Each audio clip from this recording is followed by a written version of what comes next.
Hey Jimmy, this is Coach Smart from ABC Baseball Camps. I'm here to do your video eval on your hitting. Okay, I've watched your video a couple times and just a couple things to talk about. Let's just talk about your setup a little bit. I really like where you do your feet. Nice, simple, repeatable action. Having your feet parallel, in your setup. As far as where your hands are at and the width of your stance, your stance is, I think you're in a great position as big and tall as you are. That you maintain your athletic stance there, and you got good balance in your finish and stuff. So I think your stance is fine. It appears that you have a little knuckle line up on your hands, which is great. So I wouldn't change your setup one iota. Okay, so let's see what you do here. Okay, so one thing I'd be cautious of, Jimmy, is striding from parallel where you were to closed.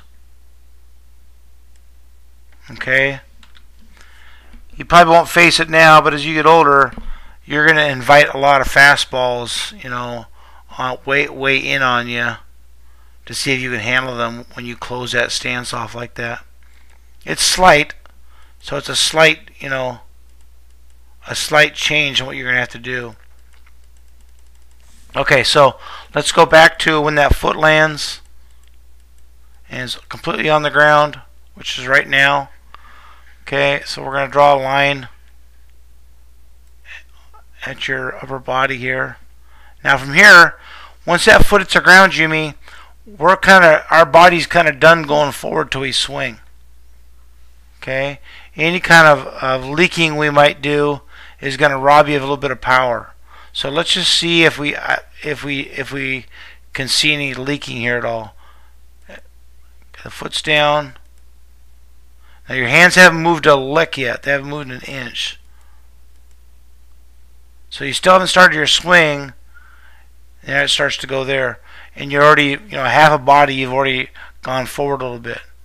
So you're transferring some weight, a little bit, in my mind, a little bit prematurely, as far as, when you want that to go. One of the things we use here at my facility is a piece of wood called a wedge, where we have the kids stride on their foot onto this little ramp almost, just to signify that, hey, I'm done moving forward. Now it's time to, move my hands to the baseball and get my lower half going. But we gotta be careful that we don't leak too much going forward before we start our swing. Okay. From a swing plane standpoint, I wouldn't change that at all, buddy. That's pretty darn good. That's pretty darn good. From a swing plane standpoint, I wouldn't change that at all. A couple things at the point of contact that I think we should talk about.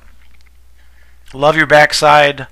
Love the amount of force you're putting, on that swing with that back knee. Your front foot is textbook. Perfect. Don't change that a bit. One thing a little bit that you don't see a lot of times is guys with this kind of swing having that left arm kind of bent at this point. Usually that thing is more like this. Oops. Contact. It's more straight down. Okay, you got a little bit of bend in that arm. So they call that a bowed front arm a little bit. And that can lead to getting the ball in the air a little bit once in a while for some kids. So something to be aware of. It's an easy fix. In my mind, it's an easy fix. When you're doing your tee work, Jimmy, just stick a big roll of socks underneath your armpit.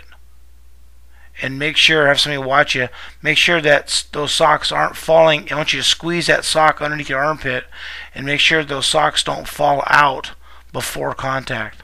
Doesn't matter what happens after contact. But before contact, that left arm should be more against your body, and that'll straighten out that left arm. Okay, so I know that you have high aspirations of playing at a high level, and you should. You've worked hard, and you've got a great baseball body to take with you. But one thing I would see, this position right here, bud. See how your arms are all bent? Okay. To get full extension, we shouldn't have any bend in those arms. Okay. I have no idea where that pitch was at. It could have been inside, and maybe that's made you feel that way. Let's see another one. Okay. Still kind of bent, showing off those guns a little bit. But we want those arms to be, we need more extension. Every inch of extension, Jimmy, you're going to get about, I don't know, 7 to 10 more feet of ball flight. Okay, there's just not a lot of space between your body and the knob of your bat there. Okay, let's check one more and see if that's consistent. Yeah, we still got some bend there. You don't really get out there, man. We want you to try to stay on plane as long as you can after contact. Okay, on plane. So here's a drill for you. Stick a tee out in front of home plate. Put a ball on it and hit it up the middle. Do what it takes to keep your bat on plane to hit it up the middle. Okay? And then if you can do it from this position, move it up a couple inches. And then move it up a couple more. Just keep going till you just can't keep the ball in the middle of the diamond, in the middle of the cage. But that'll help you understand what it feels like to get your hands extended through the baseball. Okay?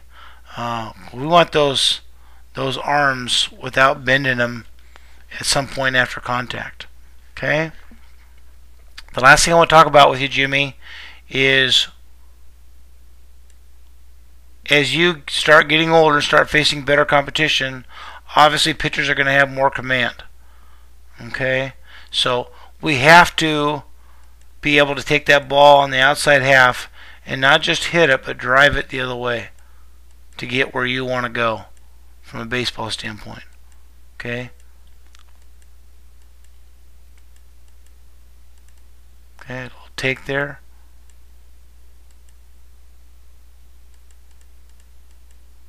Well, I got two more things to talk about. Okay, number one is that leaking. Find something to step on. A guy from the Mariners, Franklin Gutierrez, uses a towel and just steps on a rolled up towel with his front foot to remind him that when the stride foot hits the ground, he's done going forward. His hips aren't going to go towards the baseball. He's going to take his hands towards the baseball, and then add your lower half. But we gotta get rid of that leak. The other thing is, look at your belt buckle. Okay, and I want watch your belt buckle. Okay, see how far it's twisting, bud? You're gonna have a very, very, very difficult time as you get older, handling 85 miles an hour on the outside half. Okay, there's no way you can stay square long enough with that much rotation to hit a ball in the outside half.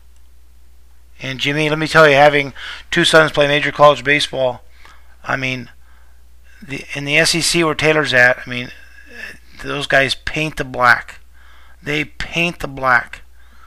So in order to hit that ball the other way, you can't be in the position you are there at contact. There's no way. You can't have your belt buckle facing the pitcher at contact and expect to be consistently driving a baseball to the other way. Here's where you should be at contact from an upper body standpoint, right there. You should be hitting the ball right now, Jimmy. The ball's anywhere in the middle to middle away. That's where you need to be at contact, with your belt buckle facing the second baseman.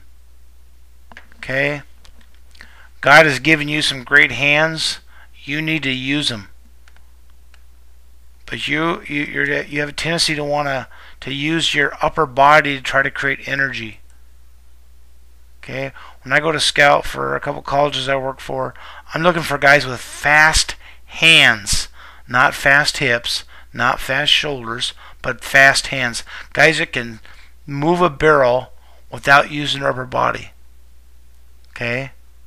Your hands are for speed, your lower half's for power. Okay? Now is the time to get that figured out. Watch that belt buckle. Boom. Just your front hip. Your front hip is in a really bad position right now to hit a baseball on the outside half. I know you're going to hit the ball middle in. I know you're going to hit the ball middle. But that's not what you're going to be graded on, bud. Everybody hits middle and middle in. The guys that separate themselves are the guys that can hit the ball the other way on outside pitches. Okay, so we got to get you a little bit more square at the point of contact. Okay, so here's a drill for you. I'm going to send you 2 drills actually on your video eval. One is for a drill we call dead legs, and one is called split. Those 2 drills will hopefully give you some feel for using your hands and not your upper body to create bat speed. Buddy, you got a bright future. Keep working hard. Thanks for coming to camp. We'll see you at the next ABC baseball camp.